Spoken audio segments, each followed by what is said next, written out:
Halo, Assalamualaikum, selamat sore, apa kabar?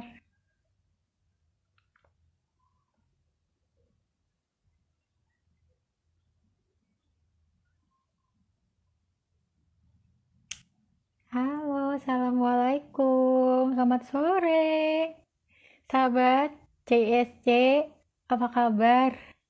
Selamat bergabung di acara edukasi awam bagi penyintas dan semua yang akan dipandu oleh Mbak Syahnas dan narasumbernya Dr. Yusuf.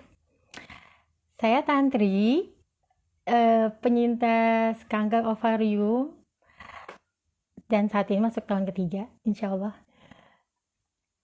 Senang bergabung dan kita akan segera menyambut Mbak Syahnas yang akan memandu acara ini dan tentu saja Dokter Yusuf yang sudah ada di sebelah. Sebentar ya. Selamat sore. Halo. Mbak Tantri, aku lagi nyari. Kok tadi bisa ya green screen-nya, kenapa sekarang jadi hilang? Ah, Tunggu dulu, tunggu. Aku kayaknya penasaran. nih. Tunggu dulu sayang. Oke. Apa? Kita nunggu ini dulu. Dokter Yusuf, panggil dulu. Oh, Iya. kayaknya karena aku host deh. Karena aku Oh juga lagi begitu. nyoba-nyoba Heeh. sebagai orang yang diundang terus gini, kok nggak bisa ya nah, kayaknya coba-coba sekarang aku yang undang terus bisa. Kayaknya karena aku host jadi bisa pas. Jadi Jadi aku kayaknya nggak bisa masang ini flyernya Mbak Tantri yang CISC AstraZeneca iya. kampanye 10 jari nggak bisa. Nggak bisa. Oh, Kayaknya kalau kita switch bisa tuh kalau kita yang switch yang punya rumah karena saya buka pintu jadi saya bisa pasang. oh, baiklah kalau begitu. Siap kalau begitu. Gitu. Kalau gitu Oke. kita nunggu Dokter Yusuf ya. Sambil menunggu Dokter Mangga, mangga, Yusuf, mangga. saya Oke, akan siap. menyapa dulu semua sahabat CISC, sahabat Pojok Syahnas, dan juga semua teman-teman yang sedang berjuang melawan kanker ginekologi. Diagnosis dan pengobatan yang tepat eh, merupakan faktor penting untuk menentukan keberhasilan pengobatan. Setuju ya? Jadi itu sebabnya jika Anda terdiagnosa menjadi pejuang kanker atau pasien, udah langsung datang ke dokter dan memberanikan melakukan tindakan medis. Hati-hati sayangku semuanya, jangan pergi dulu ke orang pinter. Nah, biasanya suka gitu, ke tempat alternatif atau ke dukun. Karena takut sama dokter, jangan takut sama pengobatannya. Takutlah sama penyakitnya. Pengobatan itu membuat kita menuju penyembuhan. Dokter Yusuf belum masuk nih Mbak Tan. Nah, Oke. jadi bagaimana faktor penting untuk menentukan keberhasilan pengobatan tersebut? Kebentur sekarang lagi ada COVID-19. Nah, ini menimbulkan tantangan yang belum pernah terjadi sebelumnya pada sistem perawatan kesehatan di seluruh dunia, termasuk layanan pengobatan kanker ovarium. Terutama pada kondisi Indonesia yang saat ini masuk ke masa PPKM, adanya keterbatasan dalam bergerak menyebabkan terganggunya banyak layanan bagi penderita kanker secara umum dan penderita kanker ovarium khususnya ya. Meskipun layanan sudah tersedia, beberapa pasien harus Ya menunda udah undang melakukan Dokter Yusuf. janji untuk bertemu dan berkonsultasi, termasuk untuk screening, tindakan medis, pengobatan, serta janji tindak lanjut karena takut terinfeksi kena virus dari COVID-19. Nah, sesi kali ini kita akan membahas mengenai kanker ovarium di situasi pandemi COVID-19. Bundaku sayang dan juga yang belum menikah, karena dulu waktu saya kena kanker ovarium tahun 98, saya belum menikah. Ibu saya meninggal karena hal yang sama, kanker ovarium.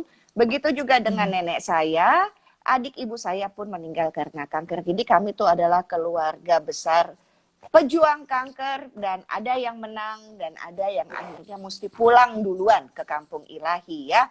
Nah, di situasi COVID-19 mengenai bagaimana kita mengenali secara dini dan bagaimana kita masih bisa tetap mengatasi dan menjalani pengobatan. Nah, hari ini Dokter Yusuf sudah ada, tinggal di accept tuh.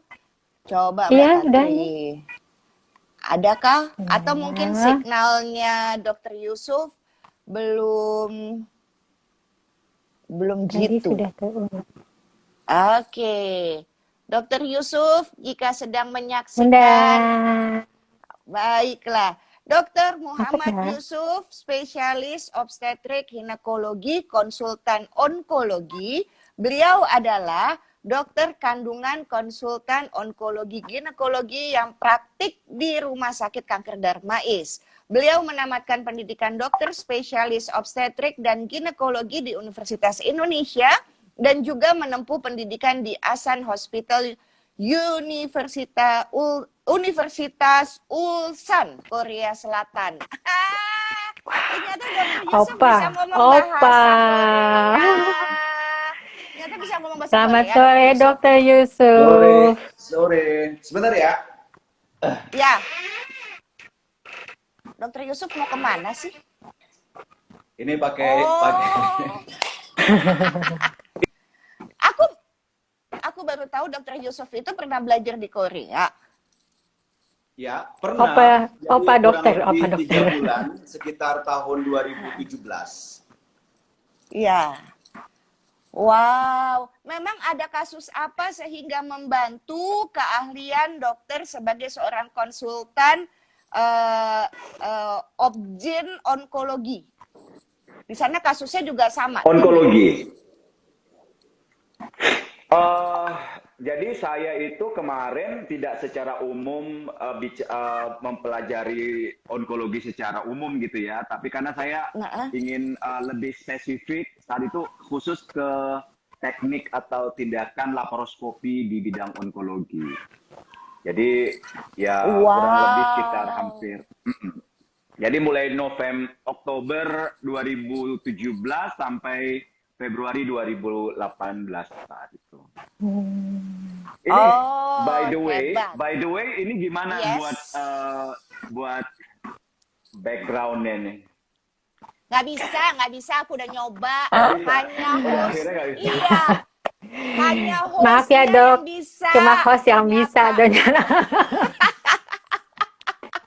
Pokoknya nih, untuk semuanya yang sudah menyaksikan wajah cantiknya Mbak Tantri ya, dan dengan di belakangnya itu posternya itu yang kami tidak bisa menggunakannya. 10 jari. Iya betul. Beliau adalah Wes Tantri Kartika Sari atau biasa dipanggil Tantri. Beliau adalah penyintas kanker ovarium dengan jenis, betulin ya Mbak Tan kalau aku salah ya, adenokarsinoma endometrioid. Iya, betul ya. Nah, yang terdeteksi pertama kali pada Juni 2017, pengobatannya sudah dilakukan adalah operasi dan kemoterapi sebanyak 6 siklus yang sudah selesai pada Januari 2018. Pas tuh ya sebelum pandemi ya, kalau begitu ya Mbak Tan. Sempet 2 tahun lah menikmati masa-masa kontrol tanpa pandemi. Kan 2018 ya. Betul. Baiklah, kalau gitu kita mulai dulu ya. Dokter Yusuf, CISC adalah sebuah komunitas yang sangat selalu ingin mencerdaskan masyarakat. Khususnya kali ini adalah wanita, karena ovarium dimiliki oleh wanita. Dokter Yusuf, ibu saya meninggal. Kenapa saya ada di bagian CISC? Karena ibu saya sekarang ketahuan 5 bulan kemudian meninggal, udah terlambat. Begitu ya. Ovarium. Nah, kalau ovarium ya. Ovarium. Waktu itu sama Dokter Alwin Simanjuntak di Pertamina, karena ayah saya orang Pertamina. Nah, jadi intinya telat. Ketahuan udah stadium terminal dan mengeluarkan plasma. Jadi perutnya juga udah gede, udah kayak orang hamil. Tapi bukan daging ya, cairan. Nah, Jadi hal-hal tersebut yang menyebabkan waktu tahun 98 saya kena dan akhirnya Tuhan mengizinkan saya lebih beruntung dari ibu dan nenek saya, maka saya mempunyai komitmen yang sama nih dengan CISD untuk memberikan penyadaran semua wanita. Jangan pergi ke dukun kalau pergi ke dokter gitu ya. Dokter tuh orang pinter koyo dukun. Ke dokter itu sekolahnya susah itu, gitu ya. Nah, jadi sekarang kalau Dokter Yusuf melihat di rumah sakit, kalau nggak salah 3 rumah sakit ya dok, Darmais, mana aja? Eka? Darmais, Eka Hospital BSD, dan Eka Hospital Cibubur, Kota Wisata. Antar provinsi kayak mobil angkot nih. Dari kasus 3 rumah sakit tersebut ya, penemuannya Dokter Yusuf, kasus kanker ovarium itu apa saja? Jelaskan dari yang awal banget dok, silakan. Jadi kalau misal saya tuh sering banget sangat miris dengan beberapa kasus yang kita temukan terkait dengan kasus ovarium ini, karena seperti yang juga dialami oleh Mbak Sahnas bahwa ibunya almarhumah ketemu pada saat sudah di stadium lanjut, karena memang karakter dari kanker ovarium ini adalah suatu entitas penyakit yang sulit sekali kita temukan pada kasus awal. Jadi kita sulit untuk mendeteksi. Tidak ada satu tool screening yang bisa kita gunakan secara memuaskan untuk mengidentifikasi sedini mungkin gitu. Jadi pasien itu biasanya datang dengan kondisi sudah ada keluhan. Biasanya keluhan-keluhan yang dirasakan bisa perut besar ya, kemudian rasa cepat kenyang ketika makan, begah gitu ya, begah, nyeri perut gitu. Nah, biasanya dengan kondisi yang seperti ini itu sudah ada massa di dalam dan sudah ada menimbulkan keluhan. Ketika sudah ada tumor atau massa di dalam, itu menimbulkan keluhan yang terkait dengan organ-organ yang terdampak. Salah satunya adalah saluran pencernaan gitu. Oleh karena itu yang ingin saya garis bawahin ke teman-teman yang ada di sini, apabila Anda memiliki keluhan seperti sakit lambung, sakit mah gitu ya, yang terus-menerus tidak jelas penyebabnya apa gitu. Udah minum obat sana sini tapi ternyata masih juga dikeluhkan. Dan apabila ini terjadi kurang lebih hampir 12 bulan, pergilah datang ke dokter untuk melihat, dilakukan pemeriksaan USG ya, apakah ada masalah dengan organ di dalam perutnya. Itu Mbak Sanas. Pada kelompok yang memang tidak punya histori di dalam keluarga. Tetapi kita bersyukur sekali dengan teknologi kedokteran saat ini gitu. Pada kelompok yang memang punya histori dalam keluarga atau punya histori dengan riwayat-riwayat kanker di dalam keluarga, itu harus lebih aware. Kenapa? Karena kita mudah untuk men-screeningnya dengan memeriksakan BRCA yang saat ini memang sudah di Indonesia saat ini memang alat BRCA ini udah boleh atau bisa kita lakukan pemeriksaannya gitu. Nah, itu yang paling penting. Baik. Nah, izin bertanya sama Mbak Tantri kalau kayak begitu ya. Jadi Mbak Tantri itu teridentifikasi tahun berapa, dengan keluhan apa, cocok nggak seperti yang diceritakan sama Dokter Yusuf, supaya yang nonton ini juga kayak berasa gitu, oh kayaknya saya sama nih, artinya mesti cepat periksa. Nah silakan Mbak, dulu waktu itu rasanya apa? Cocok, sama dokter bilang.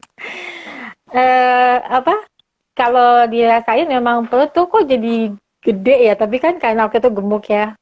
Terus ini keras sih sebenarnya, agak keras gitu, perutnya keras juga. Antara dua tuh dok, antara gini, mau ke internis apa ke kandungan, soalnya daerahnya sama sekali nggak di kandungan gitu, tidak ada kayak di bawah perut kayak gitu kan, kita agak-agak curiga di bawah gitu. Iya. Terus lagi pakai nyari lagi kan kalau mau nyari ke dokter tuh dokter internis mana yang bagus pakai milih Ya, ya, dan nggak kepikiran kandungan Ya. gitu tuh ya. Juni 3 bulan sebelumnya udah kerasa begitu. Terus akhirnya pas bulan puasa tuh akhir itu sempat dibilang kan hamil ya ada teman nggak hamil dan Ya. itu masih nggak kelihatan mungkin kayak hamil awal tapi tiba-tiba sakit dok tengah malam sakit luar biasa muntah-muntah sakit. Ya. Ya. Ya, cocok banget ini Mbak Sahnas karena Ya. memang rata-rata akhirnya pasien-pasien kanker ovarium yang stadium lanjut yang memiliki problem di area pencernaan gitu ya, pada akhirnya mereka akan datang ke dokter penyakit dalam. Nah, Iya. ketangkepnya itu adalah di dokter penyakit dalam. Nggak masalah, jadi jangan berpikir bahwa harus ke kandungan atau apa. Yang penting ketangkep di dokter dulu. Karena dokter penyakit dalam pun mereka akan aware gitu. Mereka juga akan mendirect teman-teman nih pada mau kemana nih akhirnya gitu. Mereka yang Iya, akan mentriase kita pergi kemana gitu. Betul. Jadi jangan khawatir. Nah, Harus iya. kemana asal jangan pergi ke dokter kecantikan aja, nggak connect judulnya. Atau ke dokter gigi, nggak ada Ya. hubungan, nggak ada hubungan. Ini mulut atas, ovarium ada di bawah, jadi nggak akan ada hubungan. Jangankan kecantikan, dokter gigi aja masih salah. Ya. Baik. Nah, kalau ceritanya Mbak Tantri seperti itu, nah untuk semuanya yang sedang menyaksikan di tahun 98 saya ada perbedaan dengan Mbak Tantri. Perbedaannya tanpa sakit sedikit pun, Dok. Saya tuh nggak ada sakit apa-apa, tapi Tuhan maha baik gitu ya. Tahu nggak? Jadi jenis kankernya. Jadi kalau betulin ya, Dok, saya soalnya diajarinnya sama Dokter Nurwansyah sama Prof. Nugroho Kampuno begini. Syahnas gini, ovarium itu ya kayak alpukat. Itu ada kulit, ada daging, ada biji gitu ya. Ya. Nah, kankermu itu tepat di tempat dia tidak bisa membuat kamu menstruasi. Begitu, Dok. Jadi betapa beruntungnya kamu karena jenis yang sangat jarang ini dan sangat ganas ini ternyata di posisi yang tepat sehingga kamu curiga kamu belum menikah tapi kamu nggak mens. Begitu. Jadi ternyata saya juga cocok sama yang disampaikan oleh Dr. Yusuf. Ibu saya meninggalnya kan tahun 91. Saya kenanya tahun 98. Jadi untuk Anda yang mempunyai riwayat pohon keluarganya meninggal karena itu, apapun hal kecil sedikit pun itu mesti menjadi tanda-tanda yang mesti membawa Anda pergi ke dokter, ya. Ingat sekali lagi mau ke internis boleh, mau ke dokter obgyn boleh, asal jangan ke dokter kecantikan atau dokter gigi karena susah nyarinya ya, nggak ada hubungannya. Jadi, nah, Mbak Yohanas, saya pengen menggambarkan. Jadi saya pengen menggambarkan begini nih ya.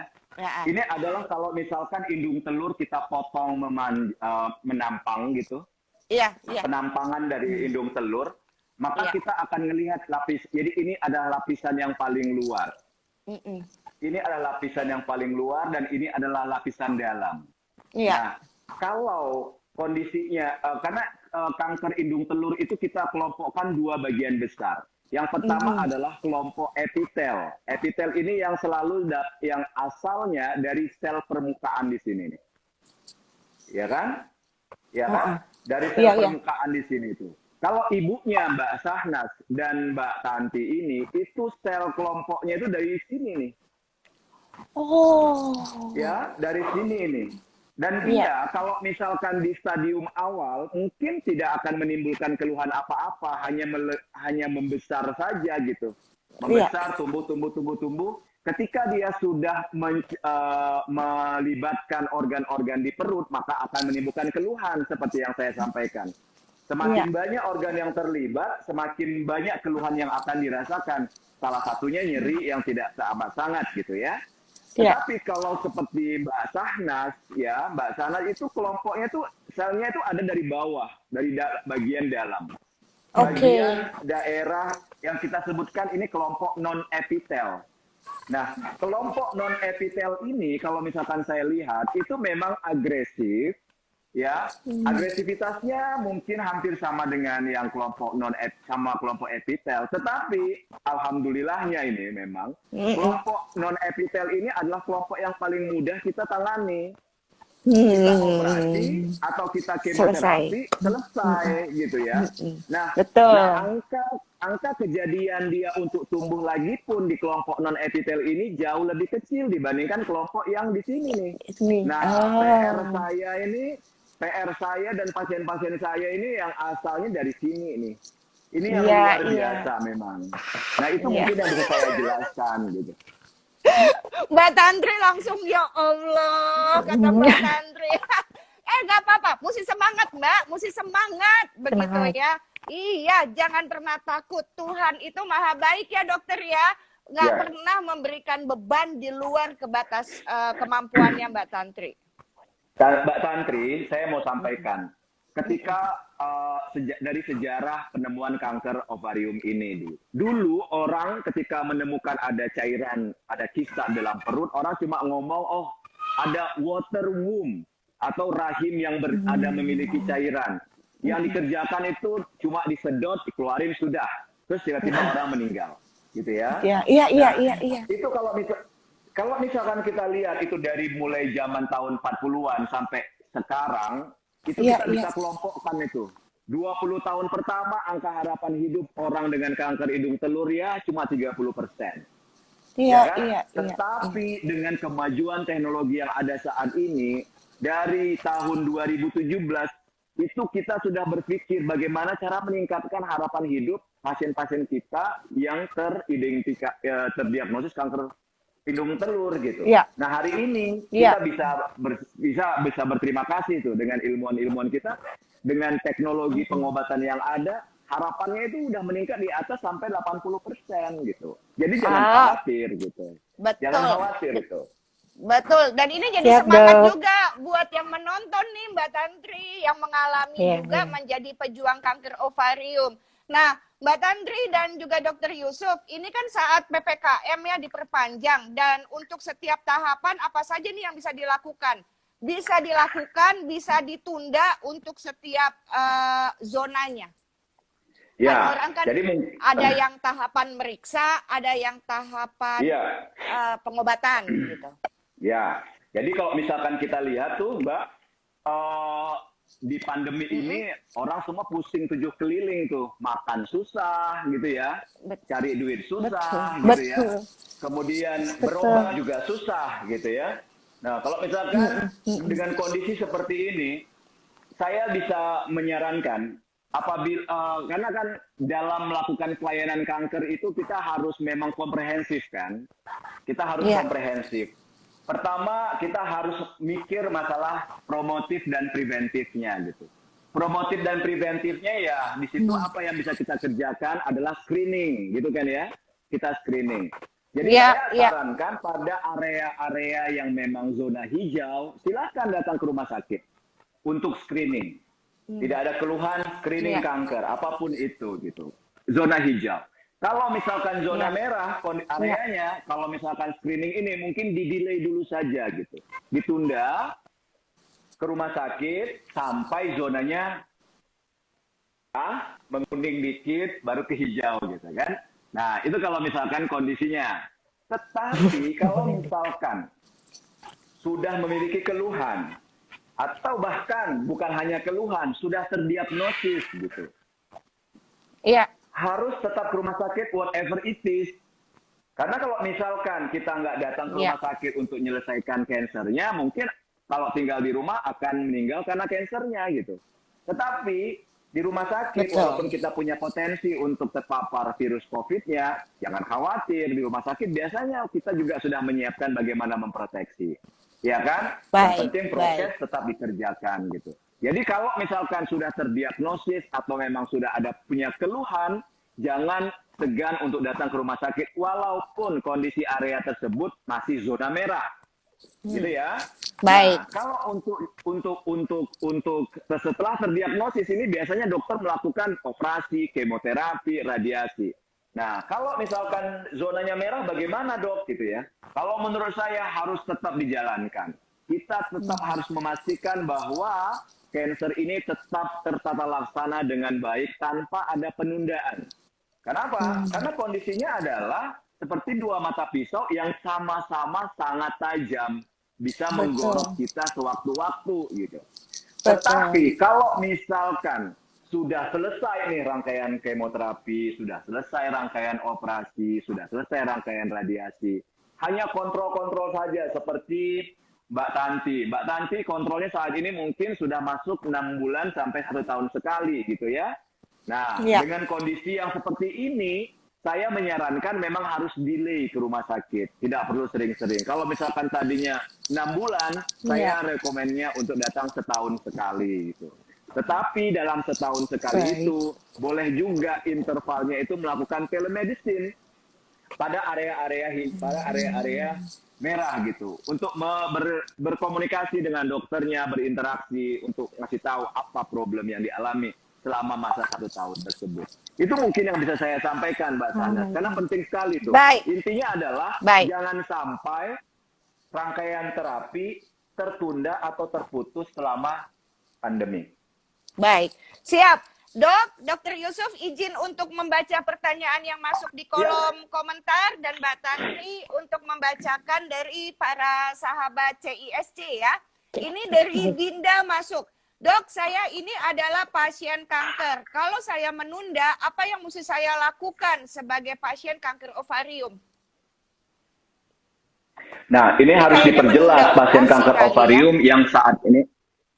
Nah, kalau misalkan menunda operasi atau menunda rangkaian kemoterapi, saya tidak sarankan. Cepat harus datang kembali ke tempat atau rumah sakit setempat yang dimana tempat berobatnya. Karena apa? Karena saya tidak menyarankan untuk melakukan penundaan. Kenapa? Sekali kita karena kayak gini, keberhasilan terapi kanker ini terkait dengan waktu. Waktu tepat, hasil akhir dari pengobatan juga akan memberikan hasil yang tepat juga gitu. Tapi kalau terlambat, semuanya kita nggak bisa back off. Back time itu kita nggak bisa lagi gitu. Karena akan terus seperti itu. Jadi kita harus kejar waktu di sana. Betul, karena pertumbuhan kanker juga nggak bisa nunggu PPKM selesai, dia tumbuh terus gitu ya, benar. Masalahnya kanker ini nggak bisa ngomong sama Pak Jokowi atau Pak Luhut gitu. Tolong diturunkan PPKM-nya. Nggak bisa gitu. Karena mereka nggak kenal presiden kita gitu. Baik, terima kasih Mbak Fani yang sudah menonton dan terima kasih untuk semuanya. Mbak Tantri, silakan sahabat CIST bertanya apa melalui Mbak Tantri. Silakan sayang.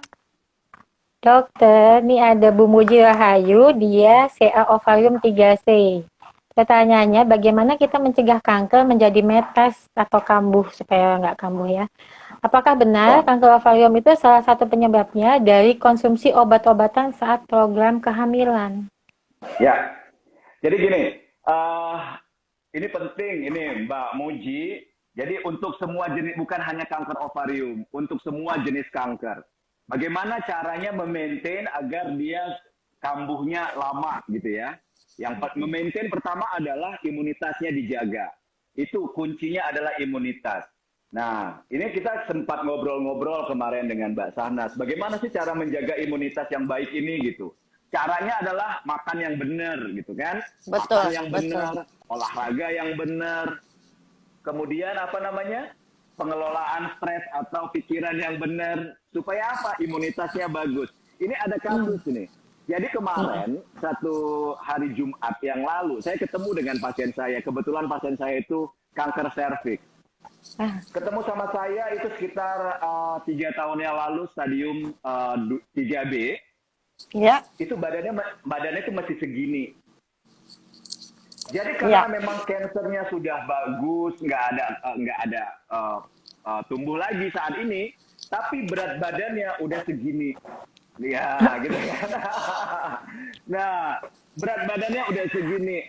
Ya kan, saya jelaskan, Bu, ini penting sekali bagi Ibu untuk menurunkan berat badan. Obesitas itu sangat bisa mengarahkan Ibu ke situasi cancer yang lain gitu, bukan ke kanker serviksnya, tapi cancer yang lain gitu.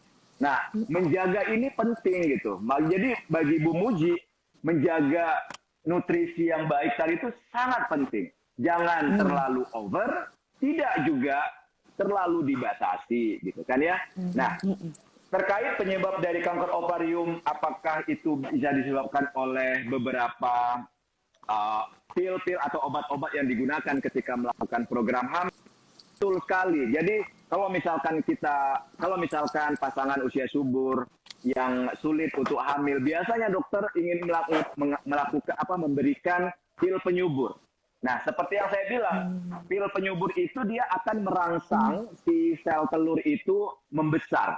Jadi kalau misalkan merangsang sel telur yang membesar, lama-kelamaan ini akan membentuk suatu gambaran kistik. Nah, ini bolak-balik itu apabila beberapa sel telur yang mengalami ovulasi atau pecah ya ovulasi itu, maka proses repair ini akan terus-menerus berkali-kali lipat apabila kita berikan obat pil penyubur tersebut. Jika hanya satu sel telur saja yang pecah, maka dia mungkin mekanisme repairnya satu kali. Tapi kalau beberapa sel telur yang pecah, mekanisme repairnya berkali-kali. Dengan konsep yang seperti ini, maka peradangan juga akan berkali-kali lipat. Akhirnya apa? Akhirnya risiko untuk berkembangnya menjadi kista yang nakal tadi saya katakan, itu sangat tinggi. Memang benar, faktor risikonya akan lebih tinggi. Terima kasih. Baik. Kasih dong. Nah, gantian dari kolom komentar ya, Mbak Tantri ya. Ini ada Ibu Rosi Adelia. Ibunya beliau meninggal karena CA cervix. Apakah mungkin kalau misalnya Ibu Rosi kemungkinan ada urusannya dengan kanker ginekologi, Dok? Ya, urusannya dengan kanker cervix juga kali ya. Berpikirnya jawaban pertanyaannya begitu kali ya, Mbak ya.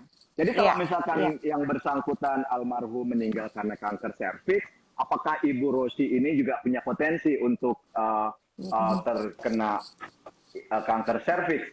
Nah, saya sampaikan Ibu Rosi tetap punya potensi untuk terkena kanker serviks, tapi bukan karena garis turunan ibunya, tetapi karena memang tubuhnya atau kondisinya dari Ibu Rosi sendiri yang sudah menikah, yang punya potensi terinfeksi virus HPV, itu akan bisa memicu untuk terjadinya kanker di kedepannya gitu. Oleh karena itu, saya sampaikan, kalau ibu sudah terdiagnosis kanker serviks dan meninggal karena faktor keteledoran karena screening, jadi saya sampaikan ke Ibu Rosi, jangan lupa melakukan pap smear dan pemeriksaan HPV rutin. Yang kedua adalah Ibu Rosi jangan lupa untuk vaksin HPV.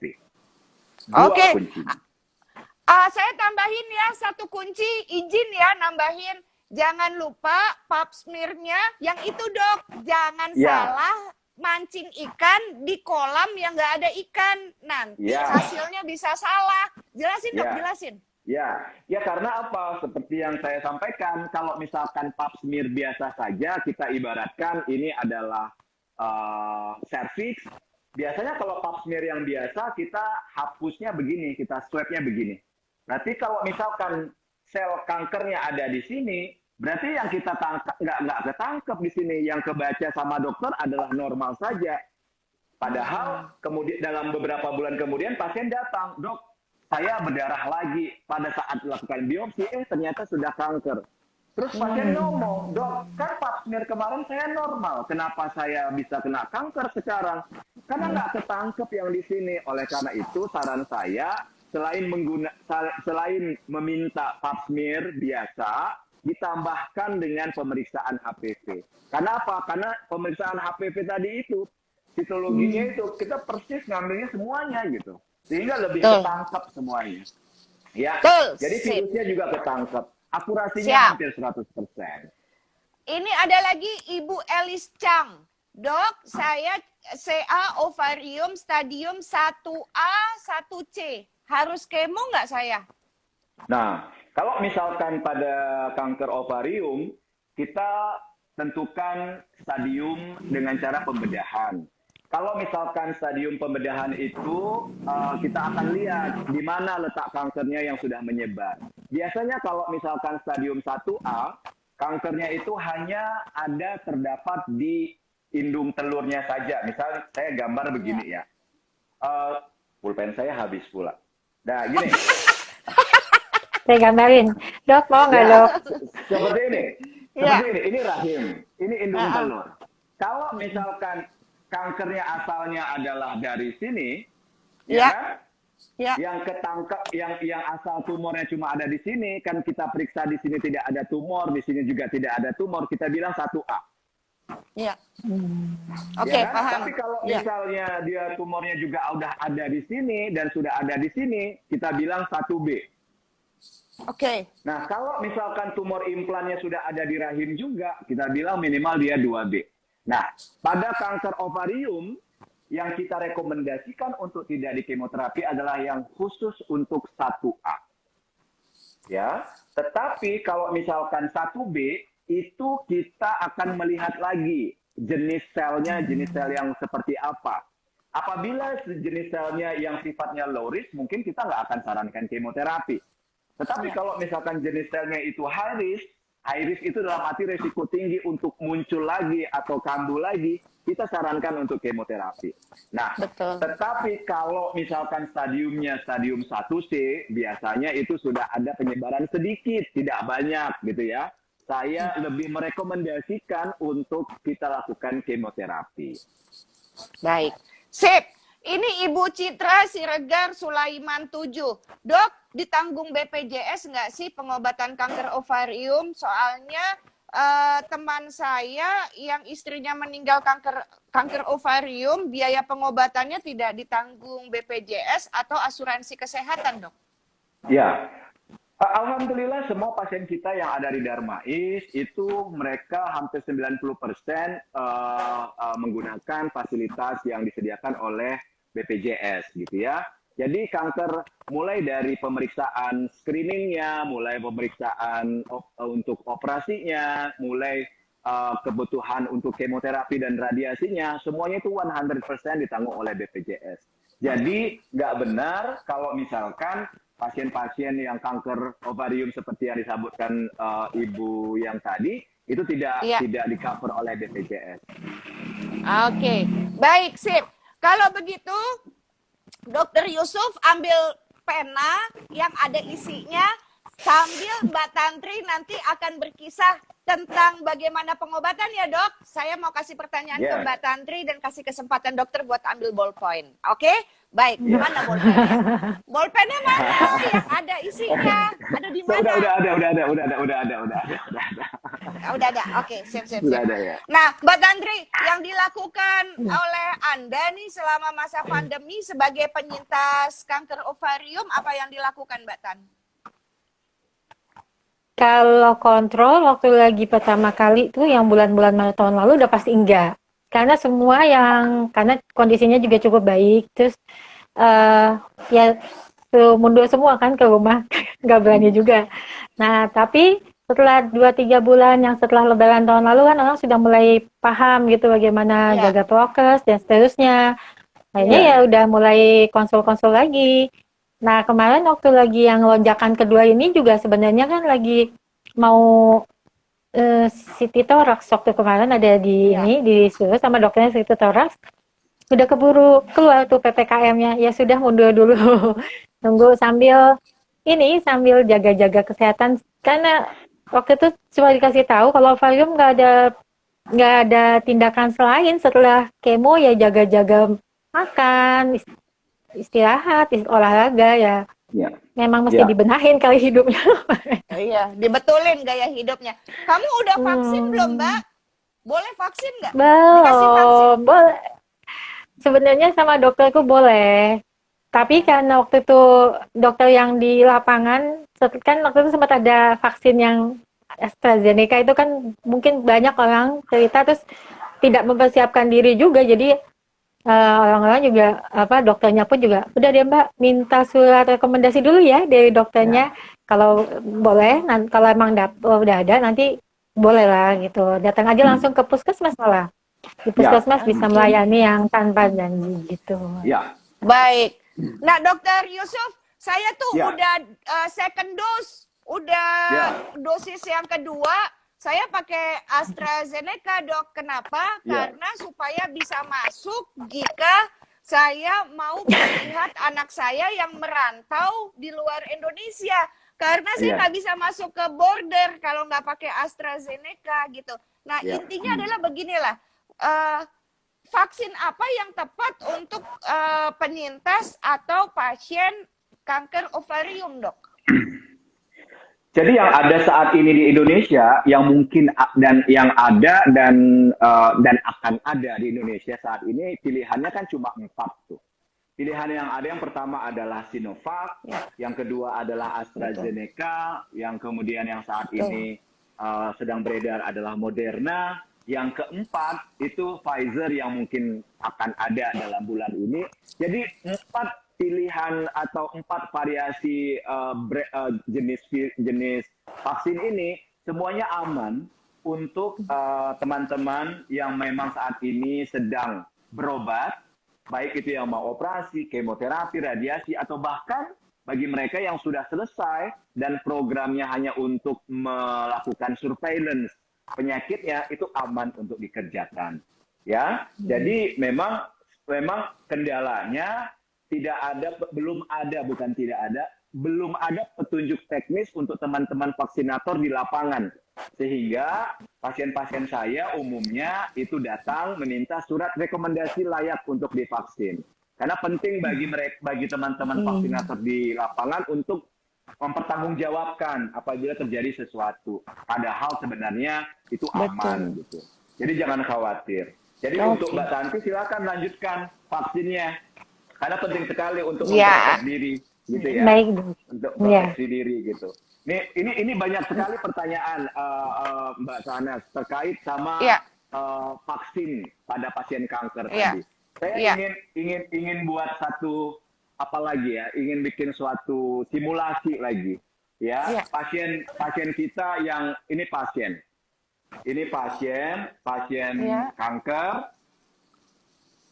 kanker. Ya kan? Ini pasien normal yang ini bukan kanker, ya kan? Ini pasien kanker ini. Pasien kanker divaksin. Pasien kanker tidak divaksin. Pasien normal divaksin, ya kan? Jadi kan pertanyaannya kenapa khawatir nanti vaksinnya tidak begitu ampuh gitu ya? Sekarang saya bilang, kalau pasien normal divaksin, ketika selesai divaksin mungkin antibodinya 10. Ya kan? Antibodinya 10. Kalau pasien kanker antibodinya mungkin hanya 4 kali. Gitu ya. Kalau pasien kanker tidak divaksin mungkin tidak ada antibodi. Nah, akibatnya apa?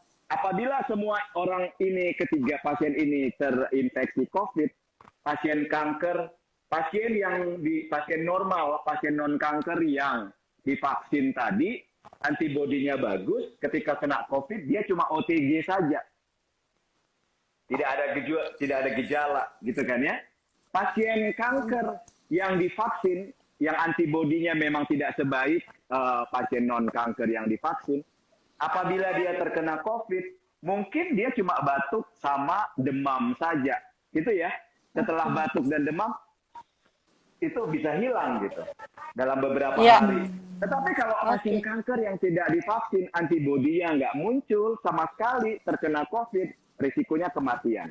Itulah yang ingin saya sampaikan. Artinya, walaupun memang Anda di dalam tubuh Anda itu ada kanker yang ganas, jangan khawatir. Vaksin tetap akan bekerja, walaupun tidak seoptimal apabila kanker itu tidak ada di tubuh Anda. Gitu. Baik, Mbak Tantri masuk ke pertanyaan sahabat-sahabat dari CISC ya. Tapi sebelum masuk ke pertanyaan yang sudah dipegang sama Mbak Tantri, aku mau dokter menjawab dengan tegas dan cepat. mana dulu yang diobatin? Kanker ovariumnya atau COVID-nya? Jika pasien atau pejuang kanker ovarium kena COVID. COVID-nya dulu ditangani. Ya, COVID-nya dulu. Saat ini program untuk penanganan COVID-nya itu memang sangat tidak sama dengan tahun lalu atau 2 tahun yang lalu di awal-awal. Kita tidak punya gambaran yang jelas. Ya. Sekarang kalau walaupun pasiennya itu sudah ada gejala, kemudian dalam 12 hari atau 14 hari gejala sudah hilang, walaupun PCR-nya positif, rangkaian terapi kanker bisa kita kerjakan gitu. Yang penting karena kita anggap pasien sudah sembuh COVID itu di situ. Jadi jangan khawatir. Siap. Jangan khawatir delay panjang lagi gitu. Siap. Silakan Mbak Tantri. Ya, ini ada Ibu Yeti, pasien Dalmais. Dia awal Juli positif COVID, terus karantina 28 hari ini dokter. Ya. Terus sekarang udah PCR-nya udah positif dan lagi ini persiapan untuk kemo.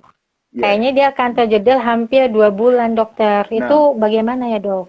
Nah, seperti yang saya bilang tadi di awal bahwa keberhasilan ini dalam suatu rangkaian pengobatan kanker adalah terkait dengan waktu, ya, terkait dengan ketepatan waktu. Problem pada ibu Juli itu mengalami delay, ya kan, mengalami delay. Nah, kalau misalkan kita compare dengan pasien-pasien yang tidak mengalami delay, mungkin hasilnya pasien-pasien yang tidak mengalami delay akan jauh lebih baik gitu. Nah, tapi kita mau bicara apa? Situasinya memang sangat extraordinary saat ini gitu. Yeah. Tidak bisa kita kontrol gitu. Ya, yang penting kita berdoa, bisa kita tetap semangat bahwa mudah-mudahan hasil yang kita dapatkan pun jauh lebih baik gitu. Untuk Ibu Juli tetap semangat ya. Ibu Yeti, Ibu Juli. Ibu Yeti. Salah. Iya. Salah saya. Belum ngopi nih ketahuan. Kalau suka salah nyebut masih belum ngopi. Oh, iya. Ini sudah mau. udah belum kopi. Selanjutnya, silakan Mbak Tantri. Kalau nggak salah, sesudah Ibu Yeti yang sebagai pasien Darmais, yang sahabat CISC, ada lagi Ibu Rita ya? Ibu Rita ya? Ya, ada Ya, Ibu Rita. silakan. Ibu Rita ini dia pasien CA ovarium jenis leiomyosarcoma. Terus itu penyebabnya apa ya dok? Terus apakah jenis CA ini memang nggak bisa di kemo? Ya. Untuk ibu siapa tadi? Ibu Ibu Rita. Rita. Ibu Rita memang kasus leiomyosarkom ini adalah jenis sel kanker ovarium. Kalau misalkan terjadi di ovarium, itu memang sangat jarang sekali. Ya, kalau misalkan kita lihat leiomyosarkom itu dari leomyo, jadi itu dari otot gitu ya, dari otot yang harusnya dia berasal dari area organ-organ yang memiliki otot, seperti salah satunya rahim gitu misalkan. Ya, nah apabila dia ini muncul di area ovarium sebagai primernya, tumor primernya, ini memang sangat jarang sekali.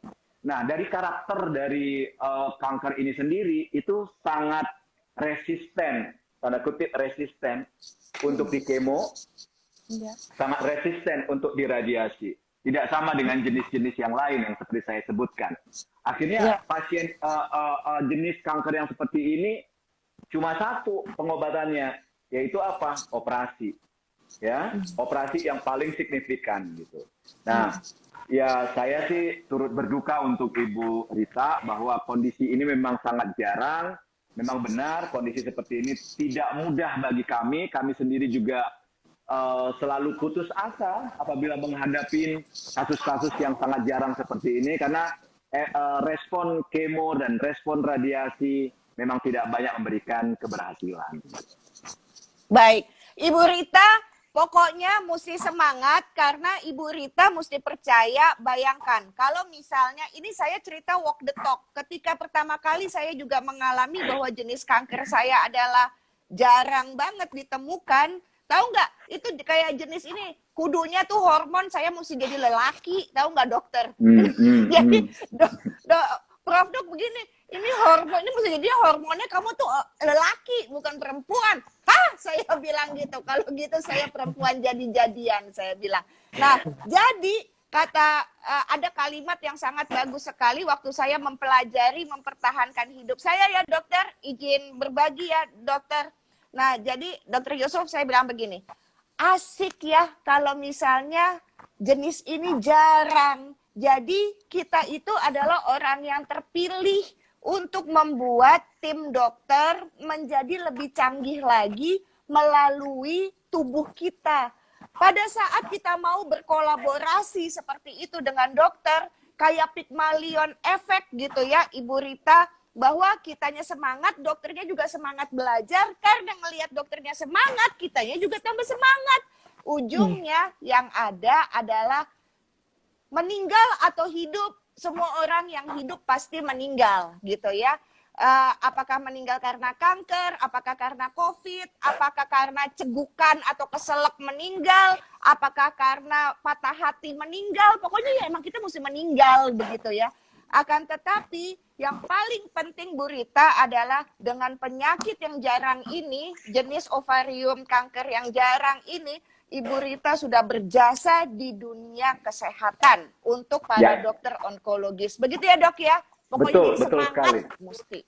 Jadi kami sangat berterima kasih ke pasien-pasien kami sendiri karena itu memberikan impact yang luar biasa untuk pasien-pasien ke depannya. Begitu, Mbak. Baik. Aku izin masuk Ibu Aizatil Siti 80. Dokter bantuin saya nggak ngerti apa bedanya CA endometrium dan CA ovarium. CA endometrium dengan CA ovarium. Kalau CA endometrium itu asalnya dari rahim. Kalau misalkan CA ovarium asalnya dari ovarium. Itu adalah dua entitas organ yang berbeda dari sistem organ reproduksi pada perempuan gitu. Nah, dengan konsep yang berbeda ini, karakter atau behavior dari selnya juga berbeda. Kalau misalkan CA ovarium, proses penyebarannya itu lebih cenderung ke pindah-pindah tempat lebih banyak gitu. Karena dia apa? Karena dia gampang untuk berinteraksi dengan usus, dengan dengan hati gitu ya, dengan limfa, dengan lambung gitu. Itu mudah berinteraksi. Sehingga penyebarannya adalah tinggal nempel-nempel saja gitu. Tetapi kalau misalkan CA endometrium, karakternya ini selain proses ini terjadi memang karena hormon estrogennya yang berlebihan gitu, juga dia karakter penyebarannya itu paling sering itu melalui mekanisme penyebaran dari kelenjar getah beningnya. Gitu ya, penyebaran dari kelenjar getah beningnya atau melalui peredaran darah gitu. Jadi dan penanganannya juga berbeda. Berbeda dan pilihan-pilihan penanganannya juga berbeda gitu. Baik. Sip. Mbak, selanjutnya ada Ibu Teti juga bertanya kepada CISC. Silakan, Mbak. Bu Teti menanyakan. CISC. Sahabat CISC, iya. Beliau sering melihat pasien ovarium itu perutnya super besar dalam waktu singkat, termasuk saya. Apa yang membuat pembesaran terjadi secepat ini? Saya 3 kilo, dok. Jadi kalau misalkan dengan ini memang karakter sel ganas itu memang dia pertumbuhannya cepat sekali gitu. Bisa bicara dalam minggu dia sudah bisa lebih cepat gitu. Nah, problem yang terjadi, kenapa bisa terjadi seperti itu? Memang karena sel behaviornya, pertumbuhannya memang uncontrol, gitu ya. Jadi tidak bisa kita kontrol. Akhirnya dia akan sangat tubuh kita itu perut pasien itu akan terasa begah cepat sekali gitu. Selain tumor yang membesar, kemudian sel-sel yang menempel di sepanjang usus dan semua permukaan perut itu akan mengeluarkan cairan, ya kan? Makanya makin gede perutnya gitu. Dan itu kan keluar cairannya itu kan dengan adanya ribuan jutaan sel yang di dalam itu kayak air keran keluarnya itu kan. Terusan saja gitu. Itu sih. Betul. Iya. Sip. Saya Baik. 5 liter, 5,3 Nah, liter dulu saya, Dok. 5,3 liter. Nah, saya itu seperti itu saya katakan, ya. Jadi karena sel-selnya itu di dalam perut itu banyak semua sehingga dia setiap hari, setiap detik itu ngeluarin cairan. Baik. Nah, kalau gitu dengan berbagai jenis-jenis kanker ovarium yang ada, karena ibu saya juga kayak Mbak Tantri tuh, tetapi karena udah metas kemana-mana, sampai juga paru-paru, jadi ibu saya Ya. juga cuman sempat di kemo 2 kali, di sebelah ketiak sini ditarik karena udah cairannya udah ke paru-paru semuanya begitu. Nah, sementara kalau saya nggak ada cairan gitu ya, jadi nggak bisa ditusuk, nggak bisa disedot. Ini betul-betul daging menggumpal. Seovariumnya memang mesti dicabut begitu kan ya. Nah, jadi ini tertarik sekali ada pertanyaannya Ibu Linda tuh. Jadi kan berbagai jenis ini, jadi mana yang paling bahaya? Silakan Mbak Tantri. Kista ovarium mana yang punya prediksi akan ganas, Dok? Kista ovarium mana yang punya prediksi akan ganas? Ya. Dari gambaran USG dan gambaran CT scan kita bisa mempredik. Ya, jadi dokter-dokter itu bisa mempunyai prediksi bahwa ini punya potensi ke kista yang ganas. Oh, ini kistanya mungkin jinak saja bakalan gitu. Jadi ciri-cirinya adalah yang pertama kita lihat dari komponen kistanya itu sendiri. Apakah dia ada bagian padat apa tidak gitu. Kalau misalkan komponennya dia hanya bergambaran kista saja, tidak ada bagian padatnya, itu masih aman tuh. Ya, itu mungkin kemungkinan kistanya kista, kalau saya bilang friendly cyst, gitu ya, kista yang sangat friendly gitu. Kemudian dari USG kita bisa lihat itu dari tebal kistanya itu tebalnya berapa. Biasanya kita akan ukur kalau misalkan tebal kistanya itu 3 mm ke bawah aman. Prediksinya kemungkinan dia jinak gitu. Tapi kalau misalkan lebih dari 3 mm, wah jangan mikir-mikir jinak dulu, pastikan dulu nih ganas apa tidak. Nah, yang ketiga, kalau misalkan di dalam perut itu ada asites, ya kan? Ada asites. Nah, kita asites itu naon? Asites itu naon? Itu cairan, Mbak Sanas, yang ada di dalam perut, gitu ya. Jadi kalau misalkan ada cairan di dalam perut, ada gambaran kista, bagian padat, tebal dari permukaan kistanya tebal lebih dari 3 mili, ditambah adanya peningkatan tumor marker, ya udah mikir dulu yang ganas dulu deh. Iya, betul. Mikir yang ganas dulu deh, baru mikir yang jinak gitu. Jadi lebih bagus nanti jangan kebalikan. Iya. Jangan kebalikan, udah ada gambaran-gambaran yang seperti saya sebutkan tadi, ya jangan-jangan jinak ya, udah ke herbal aja gitu. Alternatif aja. Itu. Jadi fase denial dalam otak itu dihilangkan gitu. Jadi jangan pergi ke herbalis ngomong, atau maaf yang sebelum-sebelumnya di TV kita banyak jeng ana katanya itu. Iya betul. Yang mengganggu gitu loh. Akhirnya betul. kita wasting time, wasting money gitu ya. Betul, jadi akhirnya hasilnya juga jadi lebih buruk.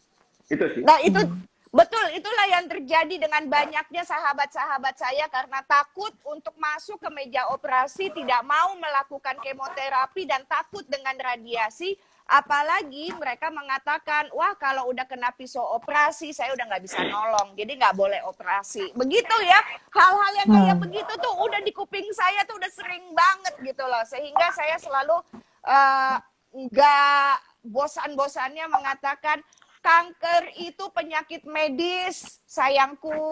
Ini bukan penyakit mistis. Ini bukan kemasukan setan, ini bukan dikasih santet, ini penyakit medis. Jadi mesti ke dokter karena mesti butuh tindakan medis. Nah, sebagai penutup nih soal BRCA tadi, di mana saja ini banyak yang nanya soal BRCA.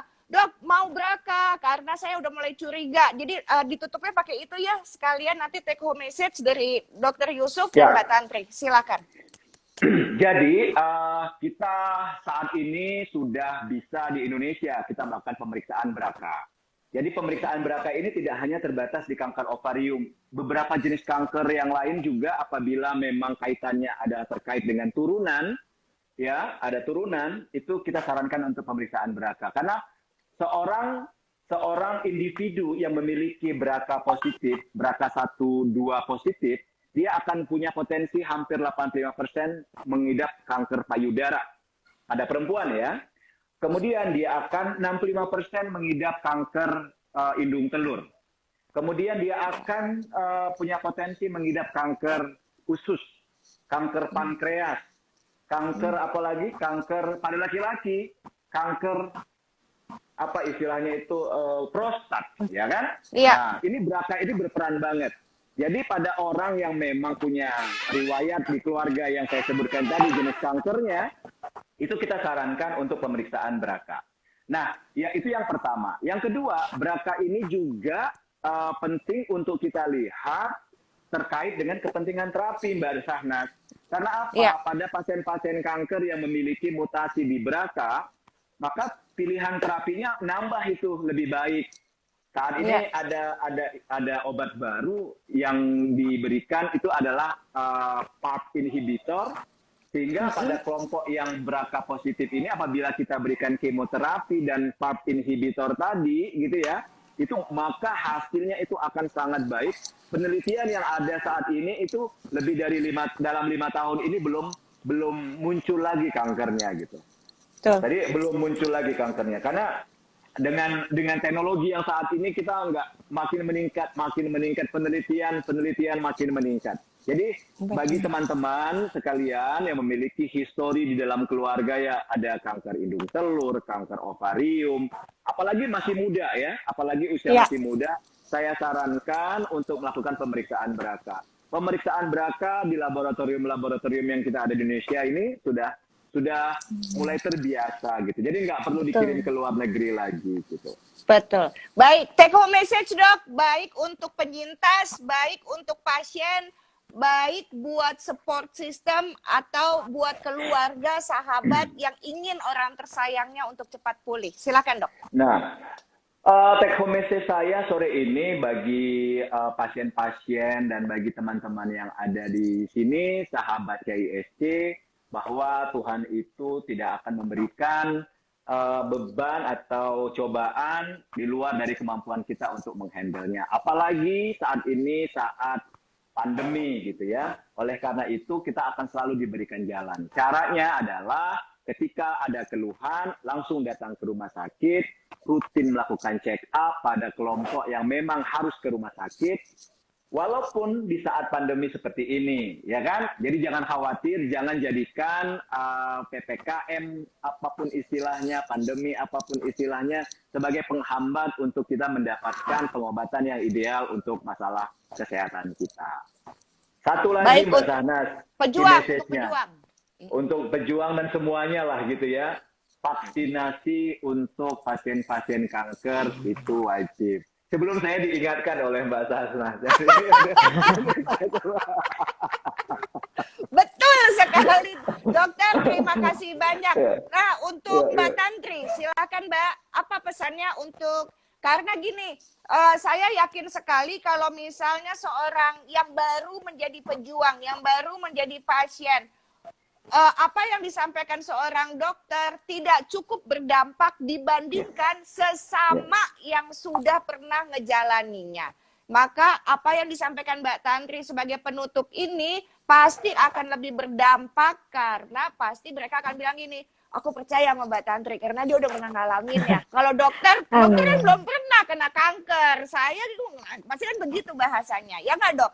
Nah jadi Mbak Tantri, ayo kasih pesan untuk semuanya. Silakan sayang.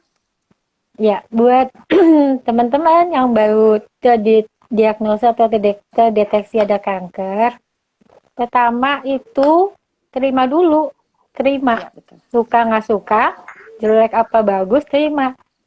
Kan tetap harus hidup, kayak kita nggak diterima di sekolah tertentu kan tetap harus sekolah. Nggak diterima di perusahaan tertentu harus tetap harus bekerja kan, nggak mesti ke situ. Jadi terima dulu karena fase penerimaan itu sangat berdampak baik untuk selanjutnya apa, kita akan cepat untuk pikir oke, kanker terus apa, terus ngapain nih, gue masih apa gitu. Jadi dari situ akan kebuka tuh, dari setelah menerima tuh kebuka dan apa yang kelihatannya orang aduh kanker berat gini-gini, Alhamdulillah, jadi banyak kemudahan setelah kita bisa nerima gitu. Itu dulu. Betul. Betul. Mbak Tantri, terima kasih banyak. Dan untuk Anda yang sedang menyaksikan kali ini, mohon maaf tidak bisa semua pertanyaan dijawab. Tapi jangan lupa Anda bisa langsung follow ke akunnya Dr. Yusuf SPOG atau ke akunnya CISC. Karena pada masa kampanye 10 jari, kenapa sih 10 jari? Soalnya kayak di ovarium gitu ya, di bawah 10 jari gitu ya. Dan memang ada cara yang memudahkan di mana 10 tanda, nanti ada nih di CISC, nanti di posting ya. Ada 10 tanda supaya lebih mudah untuk mengingatnya, sehingga Anda menjadi aware, Anda menjadi sadar bahwa gak boleh terlambat. Dr. Yusuf dan rekan-rekannya, para onkologis, akan lebih mudah menyelamatkan jiwa Anda di stadium awal dibandingkan Anda datang terlambat karena Anda takut dengan sebuah pengobatan medis. Kampanye 10 jari dari CISC yang didukung juga sama AstraZeneca dan semua teman-teman yang ada di sini, ini adalah masalah kami mencintai Anda semuanya. Kami tahu bagaimana rasanya panik ketika pertama kali didiagnosa. Saya hanya menyampaikan ini untuk Anda supaya direnungkan nanti malam sebelum tidur. Tahukah Anda bahwa Anda adalah orang yang terpilih ketika Anda menjadi seorang pasien kanker? Karena apa? Ini adalah pelajaran hidup yang sungguh luar biasa. Karena pelajaran ini yang akan membuat Anda menjadi tangguh. Kenapa kita nggak balik cara berpikir kita? Bersyukurlah kita menjadi orang pilihan. Karena apa? Karena pasti ada pembelajaran dan hadiah cantik dari langit untuk Anda. Dan ini adalah masalah Anda lulus cum laude dalam kehidupan ini. Saya Syahnas Haq, Mbak Tantri dan Dr. Yusuf undur diri. Sampai jumpa lagi. Assalamualaikum warahmatullahi wabarakatuh. Sampai jumpa. Dok, sehat ya. Ya. Makasih dokter, makasih Mbak Shahnaz, makasih semuanya sahabat CSC.